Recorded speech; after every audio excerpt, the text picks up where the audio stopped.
தன்னந்தனியாளு நீ நம்ம பாரு கொஞ்சம் நவுந்தனா இங்க 8 கோடி பேரு மேரல போது ஸ்டேட்டு எங்க விசிலு சத்தம் கேட்டு நல்லவங்க வாழ நீ விசிலு கடி ஓட்ட உங்க விஜய் நான் வர விசில் அடிக்க ரெடியா 100% நீங்க இந்த விஜய நம்பலாமுங்க. 8 கோடி பேரு நெஞ்சில் குடி இருக்கும் நம்ம கடைசி படமான ஜனநாயகன்.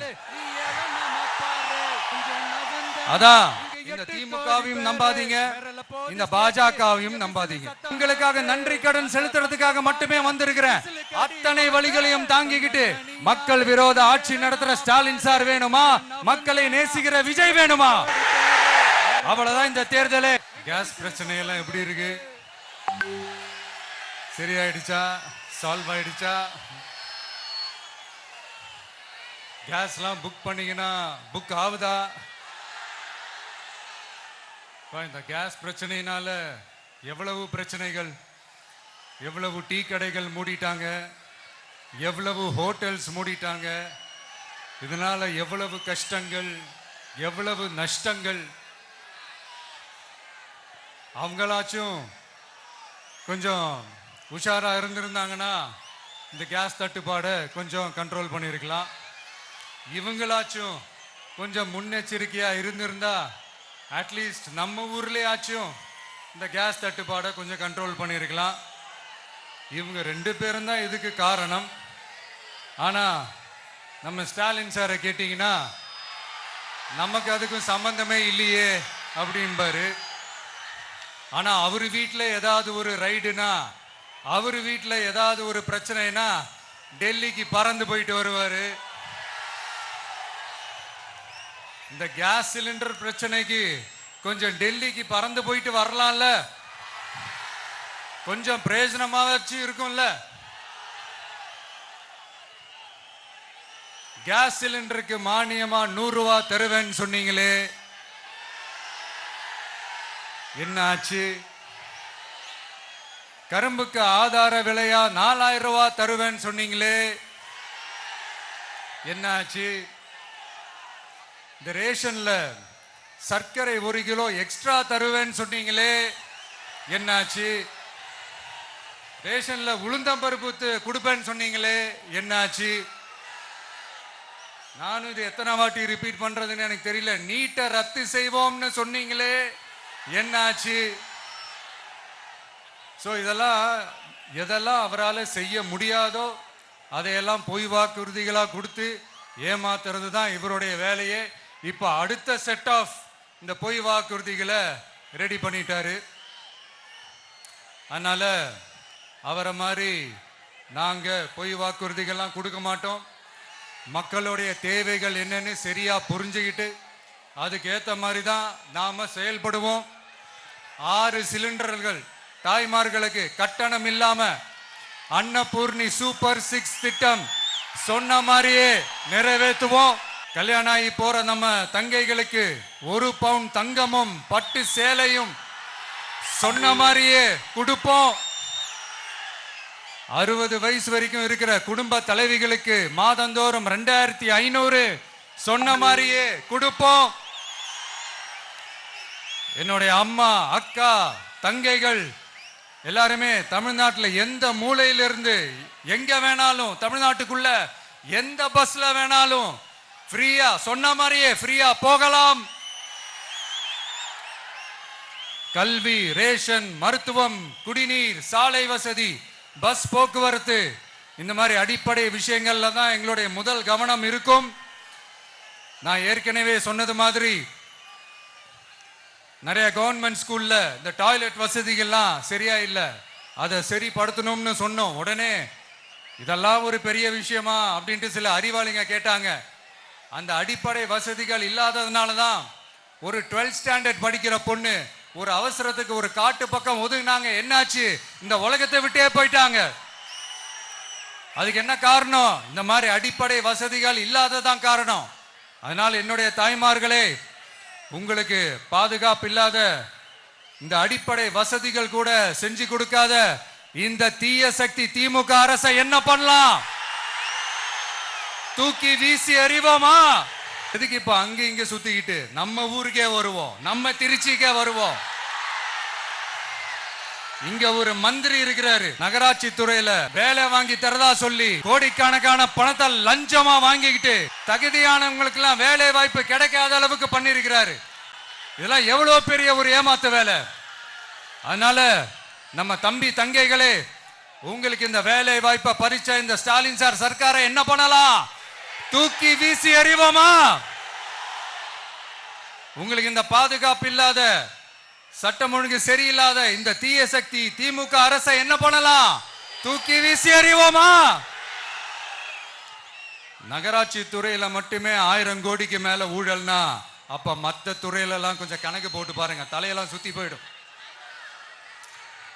நான் கொஞ்ச நாளைக்கு முன்னாடி சொல்லியிருந்தேன், இந்த ஸ்டாலின் சார் டாக்ஸ் அப்படின்ட்டு, இந்த ஜிஎஸ்டி மாதிரி எஸ்எஸ்டி, அதை பத்தி அவங்க வாயை திறக்கலைங்க.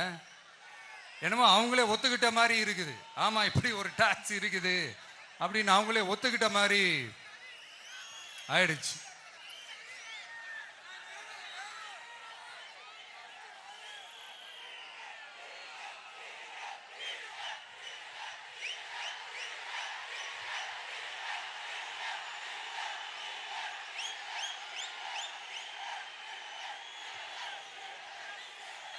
இந்த கல்லூரி பேராசிரியர்கள், கல்லூரி உதவி பேராசிரியர்களுக்கு அந்த போஸ்டிங்க்கு 2000 பேருக்கு மேல அந்த வேலை கொடுப்போம்னு சொன்னாங்க. கடைசியில் எத்தனை பேருக்கு கொடுத்தாங்க தெரியுமா? வெறும் 5 பேருக்கு. 2000 எங்க, இந்த 5 எங்க? அதனால இதெல்லாம் வெறும் அறிவிப்புகள் மட்டும்தான். இந்த மாதிரி லட்சக்கணக்கான காலி பணியிடங்களை நிரப்புவோம்னு சொன்னாங்க, அதுவும் என்ன ஆச்சுன்னு தெரியல. இதெல்லாம் வெறும் அறிவிப்புகள் மட்டும்தான். இதனால ஒரு யூஸுமே கிடையாது. யூஸ்லெஸ் கவர்மெண்ட் இது. அது மாதிரி 100% ஒரு நியாயமான ஒரு ஆட்சியை நாம கொடுப்போம்ங்க. 100% நீங்க இந்த விஜய நம்பலாமுங்க. நீங்க நம்புறீங்கன்னு எனக்கு தெரியும்.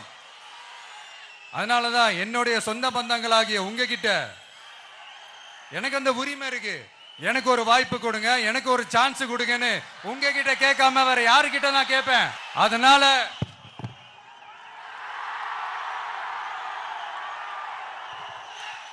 எனக்கு ஒரே ஒரு வாய்ப்பு கொடுங்க.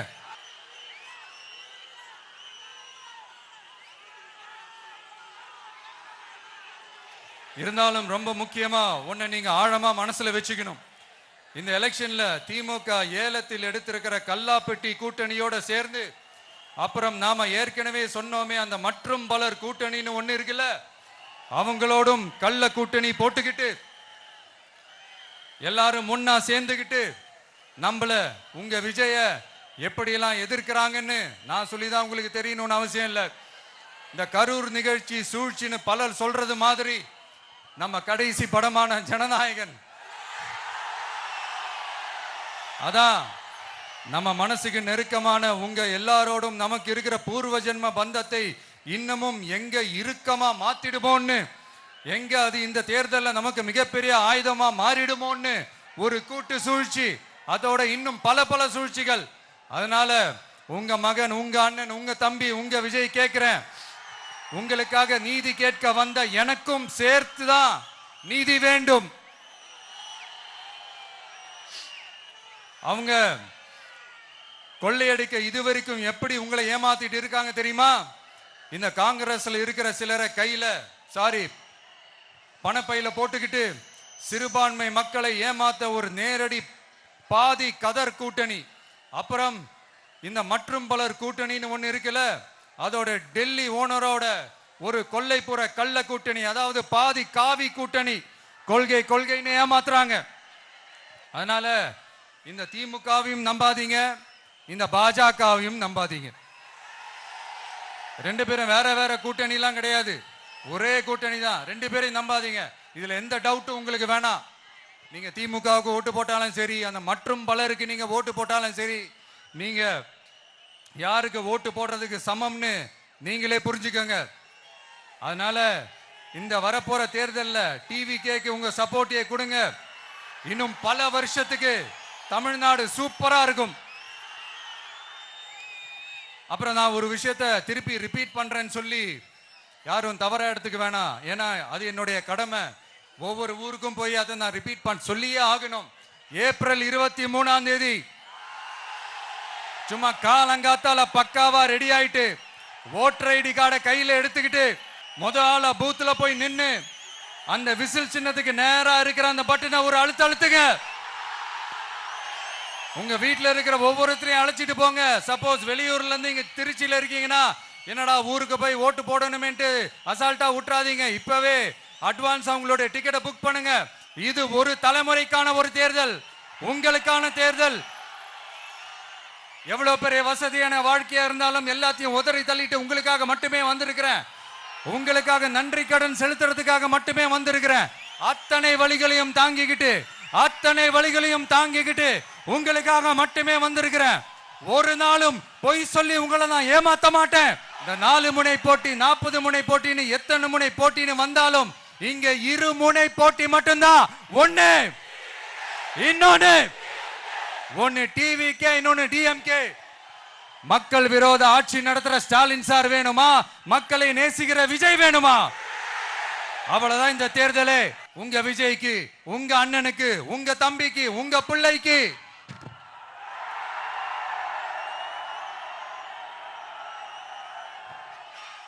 ஒரே ஒரு வாய்ப்பு கொடுங்க. தயவு செஞ்சு விசில் சின்னத்துக்கு ஓட்டு போடுங்க. விசில் புரட்சி தேர்தலா இருக்கணும். இங்க திருச்சி இந்த எல்லா தொகுதியிலும் நம்மளுடைய நண்பர்களை, நம்மளுடைய தோழர்களை வேட்பாளர்களா அன்னைக்கு அறிவிச்சேன். நான் நிப்பாட்டி இருக்கேன். அவங்க வேற, நான் வேறன்னு தயவு செஞ்சு பிரிச்சு பாத்துறாதீங்க.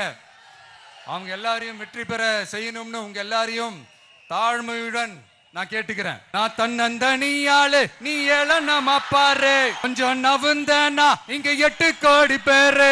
மிரல போது ஸ்டேட்டு எங்க விசில் சத்தம் கேட்டு. நல்லவங்க வாழ நீ விசிலு கடி ஓட்ட. கடைசி நம்பிக்கை மக்களை தேடி வருது. அதை இறுக்கி புடிச்சு ஒரு வரலாறு எழுது. உங்க விஜய் நான் வர. விசில் அடிக்க ரெடியா?